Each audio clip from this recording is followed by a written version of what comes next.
दोस्तों, क्या आप जानते हैं कि बांग्लादेश का सबसे बड़ा पुल, जो कभी देश की आर्थिक तरक्की का प्रतीक माना जाता था, आज उसी देश को आर्थिक संकट में धकेल रहा है?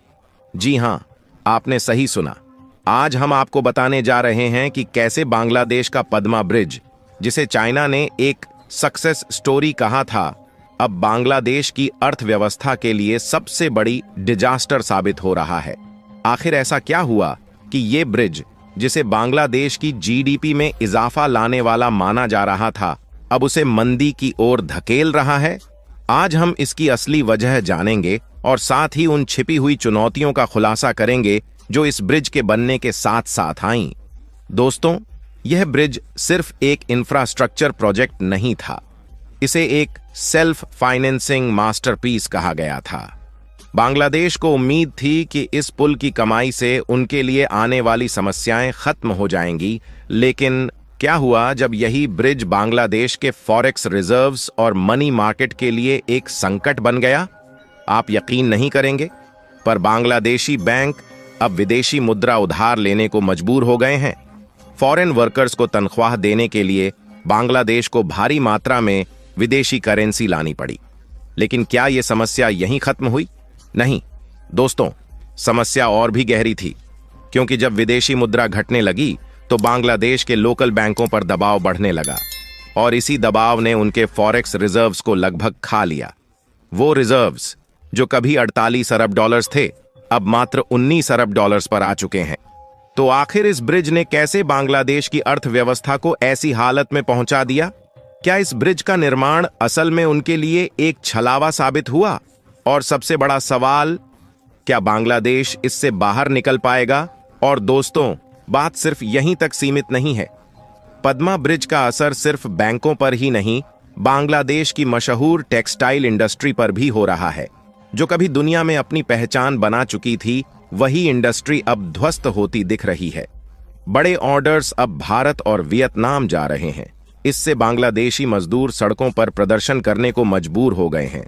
आखिर ऐसा क्या हुआ कि जो पद्मा ब्रिज कभी बांग्लादेश की उम्मीदों का चिराग था, वो आज अंधेरे का कारण बन रहा है?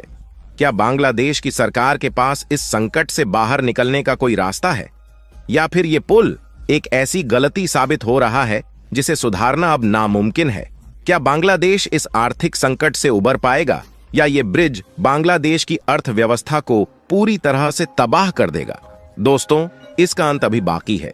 क्या इस आर्थिक संकट के पीछे सिर्फ बुरा प्रबंधन था, या इसमें और भी कुछ छिपा है? इस ब्रिज को सेल्फ फाइनेंसिंग प्रोजेक्ट के रूप में डिजाइन किया गया था, जिसका मतलब था कि यह ब्रिज खुद अपनी लागत को कवर करेगा और बांग्लादेश की जीडीपी को बढ़ावा देगा। लेकिन रिपोर्ट्स के अनुसार यह ब्रिज अब आर्थिक संकट का मुख्य कारण बन चुका है। ऐसा इसलिए है क्योंकि बांग्लादेश के बैंकों को विदेशी मुद्रा में भुगतान करना पड़ रहा है, जो उनके फॉरेक्स रिजर्व पर भारी दबाव डाल रहा है। बांग्लादेश के फॉरेक्स रिजर्व में भारी कमी आ गई है, जो कुछ समय पहले 48 अरब डॉलर था और अब केवल 19.4 बिलियन डॉलर रह गया है। इसके कारण बांग्लादेशी बैंकों को स्थानीय जनता से उधारी लेनी पड़ रही है, जिससे मुद्रा की कमी हो रही है और महंगाई बढ़ रही है। इसके साथ ही ब्रिज पर विदेशी उपकरण और श्रमिकों के लिए भुगतान की जरूरतें इस संकट को और गहरा बना रही हैं। वर्ल्ड बैंक से मदद न मिलना और स्थानीय करेंसी में उधारी लेना इस वित्तीय संकट को और खराब कर रहा है। 2012 के भ्रष्टाचार के आरोपों के कारण वर्ल्ड बैंक ने मदद से इनकार कर दिया था, जिससे बांग्लादेश को अपने फॉरेक्स रिजर्व का इस्तेमाल करना पड़ा, जो अब और कमजोर हो गए हैं। टेक्सटाइल इंडस्ट्री, जो बांग्लादेश की मुख्य आर्थिक रीढ़ है, भी इस संकट से प्रभावित हो रही है। अन्य देशों जैसे भारत और वियतनाम को ऑर्डर मिलना बांग्लादेश की प्रतिस्पर्धात्मकता को कमजोर कर रहा है। इसके परिणाम स्वरूप उद्योग में विरोध प्रदर्शन हो रहे हैं। चीन ने इस प्रोजेक्ट को अपनी एक बड़ी सफलता के रूप में पेश किया था, लेकिन अब यह बांग्लादेश के लिए संकट का कारण बन गया है। यह एक उदाहरण है कि कैसे कुछ बड़े इंफ्रास्ट्रक्चर प्रोजेक्ट्स, जो प्रारंभ में आर्थिक लाभ के लिए बनाए जाते हैं, बाद में बड़े आर्थिक बोझ का कारण बन सकते हैं। यह स्थिति बांग्लादेश के वित्तीय तंत्र और रिजर्व प्रबंधन में खामियों को उजागर करती है। बांग्लादेश को वैश्विक वित्तीय मदद की आवश्यकता हो सकती है, लेकिन भ्रष्टाचार और राजनीतिक मुद्दों के कारण यह मुश्किल साबित हो सकता है। आने वाले समय में बांग्लादेश को और भी गंभीर वित्तीय संकट का सामना करना पड़ सकता है। फॉरेक्स रिजर्व की और कमी, मुद्रास्फीति में वृद्धि और अंतर्राष्ट्रीय कर्ज में फंसने की संभावना बढ़ सकती है। यह देश के विकास के लिए एक बड़ी चुनौती हो सकती है। बांग्लादेश को अपनी अर्थव्यवस्था को स्थिर करने के लिए अंतर्राष्ट्रीय वित्तीय संगठनों से मदद की आवश्यकता हो सकती है। यह संभावना है कि IMF या अन्य संस्थाएं इसमें शामिल हो सकती हैं, लेकिन इसके लिए कठोर आर्थिक सुधारों की शर्तें भी रखी जा सकती हैं। आर्थिक संकट और बढ़ती महंगाई के कारण बांग्लादेश में राजनीतिक अस्थिरता भी बढ़ सकती है। टेक्सटाइल इंडस्ट्री और अन्य सेक्टर्स में विरोध प्रदर्शन और हड़तालें बढ़ सकती हैं, जिससे सरकार के लिए स्थिति को संभालना और कठिन हो जाएगा। पद्मा ब्रिज एक सेल्फ फाइनेंसिंग प्रोजेक्ट था, लेकिन इसके लिए बांग्लादेश की योजना में कई खामियां नजर आती हैं। किसी भी बड़े इंफ्रास्ट्रक्चर प्रोजेक्ट के लिए फाइनेंसिंग मॉडल बहुत महत्वपूर्ण होता है। बांग्लादेश ने इस ब्रिज से होने वाली आर्थिक गतिविधियों और टोल कलेक्शन के जरिए प्रोजेक्ट की लागत को कवर करने की योजना बनाई थी, लेकिन यह अपेक्षित मुनाफा नहीं दे पाया। इसकी दो वजहें हो सकती हैं।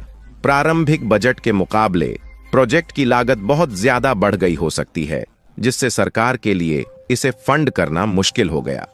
ब्रिज से होने वाली आमदनी, जैसे टोल या परिवहन शुल्क, उतनी नहीं हो रही जितनी की भविष्यवाणी की गई थी, जिससे प्रोजेक्ट की सेल्फ फाइनेंसिंग अवधारणा फेल हो रही है। बांग्लादेशी टका की विनिमय दर में गिरावट भी एक बड़ी समस्या बन चुकी है। जब किसी देश की मुद्रा कमजोर होती है तो उसका इंपोर्ट महंगा हो जाता है, खासकर जब उसे डॉलर या अन्य विदेशी मुद्राओं में कर्ज चुकाना पड़ता है। यह स्थिति देश की आर्थिक स्थिति को और बिगाड़ देती है। बांग्लादेश के लिए फॉरेक्स रिजर्व बहुत ही महत्वपूर्ण है, खासकर तब जब उसे अपनी इंपोर्टेड वस्तुओं और कच्चे माल के लिए डॉलर या अन्य मजबूत मुद्राओं में भुगतान करना पड़ता है। जब रिजर्व की कमी होती है तो देश का अंतर्राष्ट्रीय बाजार में साख कमजोर हो जाती है और उसे ऊंची ब्याज दरों पर कर्ज लेना पड़ता है। इसका असर दीर्घकालिक विकास पर भी पड़ सकता है, क्योंकि सरकार को बड़े प्रोजेक्ट्स को रोकना पड़ सकता है या अपने नागरिकों के लिए सब्सिडी जैसी योजनाओं में कटौती करनी पड़ सकती है।